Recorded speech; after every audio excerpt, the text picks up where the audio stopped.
Hello, I'm Taj, digitally known as Tropic Vibes, the host of Nifty Business, where we highlight NFTs and explore Web 3.0 as we move from pure speculation to creating real-world value.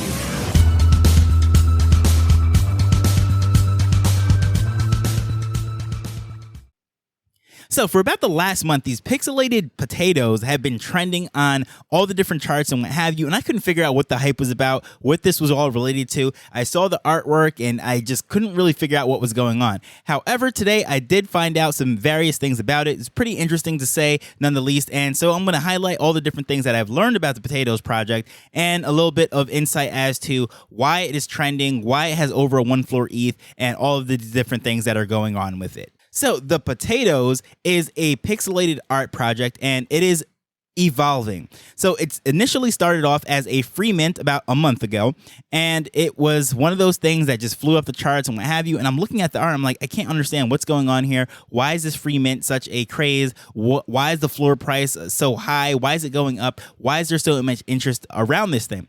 And I found out that it is related to a project or a company by the name of 9gag. They've been in the space really just memeing the entire internet for quite a while now. I see, when I did some research on the company, I see that they had their funding back in 2012 of $2.8 million. And so they've been around in the space creating all of these different things. And they have a project coming up called Memeland. Now, Memeland is supposed to be one of those highly anticipated things that is all over the internet. People are doing all sorts of videos about it, saying that Gary Vee is a part of this and all sorts of different things. Now, I've done my full research, and as far as looking on the website and what have you, and I don't see Gary's name. I don't see VaynerX or Vayner NFT's name anywhere. So I'm not 100% certain as to why people are saying that Gary Vee has such a prominent role in this, but just by doing a search on his Twitter page, I do see that he had some content or a team up with them, 9gag, back in 2018. And as far as searching Potatoz and all of this stuff, the only thing I see is a tweet about him having dinner, eating potatoes from 2019.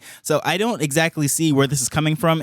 I don't really know where they're pulling this from. All I know is that in the past, he's had a relationship with 9gag, and he has put out content saying that he was working with them and what have you, but I don't know where it goes from there. I don't know if he's invested in this project itself or if he's advising them or anything of that nature, but it's trending across YouTube and all these different places saying that Gary's a part of the team. Now, I could understand that if that were the case, that yes, Gary's a part of this and he is basically like the crown prince of NFTs, why this thing would have so much interest. But generally speaking, this whole thing, of course, rode the wave of the free mints. And of course, I really thought that the whole wave of that was over. I've said it many times, but it seems like every now and then another one of them pops up. The majority of them, just like most NFT projects, absolutely flop. They have a 72-hour run, but that is about it as far as these free mints go. But with this one in particular, it seems like the Potatoz has a life of its own, and it started off with these pixelated potato sprouts, if you will, and now it is evolving, growing into a bigger potato plant. And as you look at it, and from the website, it actually goes to a full plant, then it goes to these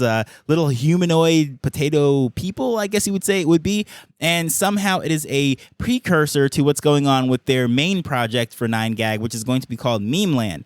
Now, of course, keeping with the whole theme of them doing memes and what have you, but Memeland is a really highly anticipated thing. People are talking about this, saying that's going to be like the next blue chip, and they've had multiple things, but I think they're putting it off because this market just really isn't favorable. From what it sounds like, the community is saying that they tried to, or they're planning to launch, but based on the market conditions, it might not be the best time. So they launched this free project, and there's some speculation as to how it's going to work. It's going to get you onto the whitelist or the pre-sale list, if you will, the allow list, whatever you want to call it, for the main Memeland launch. But there's no information about when Memeland is going to launch, the price of it, or exactly what's going on. The website is very interesting in the sense that it has those pixelated graphics and some just vague, funny things. But also, in addition to this Potatoz collection, it has a lot of reference to the MVP, the real MVP collection. And this is 420 NFTs, a private group of 420 legendary NFTs of the Memeland. This NFT acts as a premium membership for the Memeland ecosystem. The perks include 2 Memeland main collection mints for free, the allow list for all future 9gag NFTs, and also Memeland NFT collections, etc., the Potatoz, P Lounge, and Discord, and all sorts of other things that they do have the benefit for. But The shocking thing is the floor price of this thing. At the point of recording this, it is a 32, almost 33 ETH floor price. Not too shabby. And this thing launched all the way back in June, and I say all the way back in June just laughingly because this was light years ago as far as NFT space, but just very interesting to see that this 420 collection is really so high right now. And it really reminds me of the whole anticipation of everything that Kevin Rose and his Proof Collective team is doing with the Moonbirds and all of that. So I don't know exactly where this is going to go, but because there's so much money behind, this is a huge property. They've been in the space doing memes and things of that nature since 2012. This is not their first rodeo. However, they're stepping into Web3 and doing this collection and really creating a lot of splash.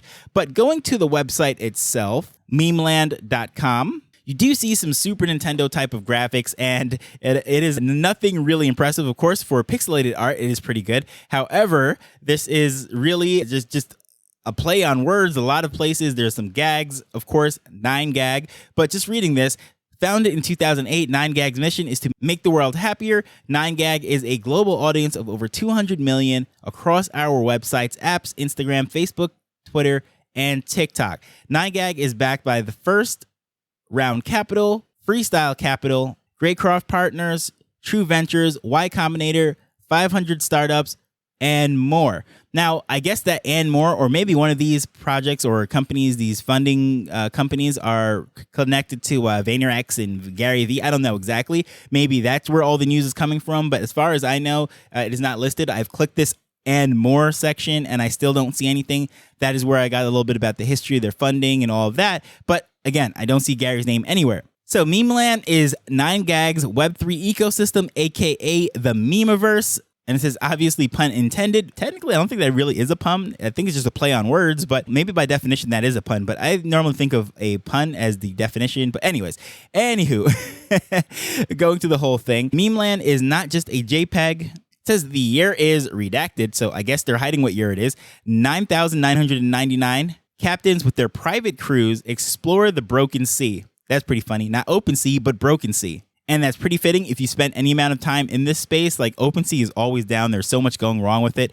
Countless creators I know that have really been messed up by OpenSea going down, launched projects, and especially those one-of-one artists that were lazy minting on the platform. OpenSea going down really messed up a lot of people's business. But in search of the world's legendary treasure island, known as the Memeland, join them in their quests for glory, fortune, love, and of course, memes. Memeland Captains is the main collection of Memeland. It is a collection of 9,999 utility-enabled PFPs. Each captain unlocks meme, that is a token, meme, M-E, private club membership, exclusive access to creator, NFT marketplace, in real-life events, upcoming Memeland, and 9gag drops, and more. So there's a whole section about the whole meme token, what they're going to use that for, and some interesting thing as far as, of course, a lot of these projects are now coming out with their whole tokenizations and all that stuff. That is nothing new. But then they have the whole shunning of the roadmap, so not much is really said there. It says, but there is a North Star. Our mission, Memeland's mission, is to empower creators by connecting Web 2 and Web 3 communities. Very interesting because, again, they are a meme community, a meme culture, which really spans back at least 10 years now. Very interesting. They are definitely from the Web 2 era. So stepping into Web 3, I think they do have that ability to bridge the two. And then there's some Q&A, but most of it is just not answered as far as what's going on the site. And they, of course, meme. They're joking about different things and what have you. But the Potatoz, same thing here. You go to find out a little bit about the whole Potatoz, what is the connection to the project and what have you. And it leads you to a Wikipedia page about actual potatoes, like the actual plant, potatoes. By the way, that is very interesting. Learned some very cool things about potatoes that I did not know. But the evolution chart saying that it goes from the seeds to the little sproutling, and that's when I saw them, there were the sproutlings. Then it's going to go up to these humanoid characters and then a question mark. Who knows where it goes from there? Interesting things to come out of this. But again, the frequently asked questions, everything that they're speaking about is cryptic, very jokey, and we don't know exactly where that is going to go. But the reason why I'm bringing all of this up is there's so much anticipation about this project. Again, I have no idea what it's going to launch for the price. All that stuff has not been revealed yet. But if you just go over to social media and just check out what is all of this hype and commotion about, it is pretty impressive. Overall, on Twitter, they have 439,000 followers. And yes, followers is not the mean all or the end all, and they could be buying these things. However, for the sheer number of them, it really shows how much hype there is to this, because it is not cheap to buy 500,000 followers. We're pushing that 500,000 now. It is very interesting to see what's going to come from this. Maybe just hearing Gary Vee's name and all these TikTok videos and YouTube videos and all this stuff saying that this is related to him and somehow will definitely probably add 100,000 or so people. But who knows exactly where this is going to go. This is probably not one that I'm going to mint, simply because based on the price and how I'm seeing things as it is, it seems like it's going to be another one of those gas wars, very high price, and another Moonbird starts to prove collective type of thing. But I think it's just very interesting that these Web 2 properties are coming into the space and doing this. Now, what is this whole thing? Why am I even speaking about this, considering the fact that I said that I'm not going to mint this or buy into this or whatever? I just think it is very interesting as a business model of bridging the two. And I think companies that are doing this are finding a lot of success, at least doing this successfully. There are countless companies that I can think of, even one that I bought into, which was a Caribbean company, Web 2 content, what have you. They jumped into the Web 3 space, and they completely neglected their community. And I listed it on the floor for the most part, because I just don't think they're ready for Web 3. So there is not a fix-all. If you know how to build a Web 2 audience, you'll be able to build a Web 3 business. No, that is not true. However, if you do have the experience of creating content, creating communities and engagements and all of those things, it is going to help you in Web 3. And this project right here, just based on the sheer volume of interest that it is going to, or it is garnering, how much attention it is getting, even got me to speak about it, I think it really shows, at least to some degree, that they know what they're doing to some levels. And I look at the markets to see the other collections that they put out. What's the floor price? Where is it going? Community sentiment. I looked at all the data and all this stuff. I'm trying to research and sift through the numbers, because yes, numbers can tell very different stories based on who's sorting this and how you're sorting the information. But it really seems like, for the most part, they know how to hold a solid price. And the floor price, of course, is not a tell-all. There's plenty of projects that I am so bullish on, absolutely love, and their floor price is just really down on the floor.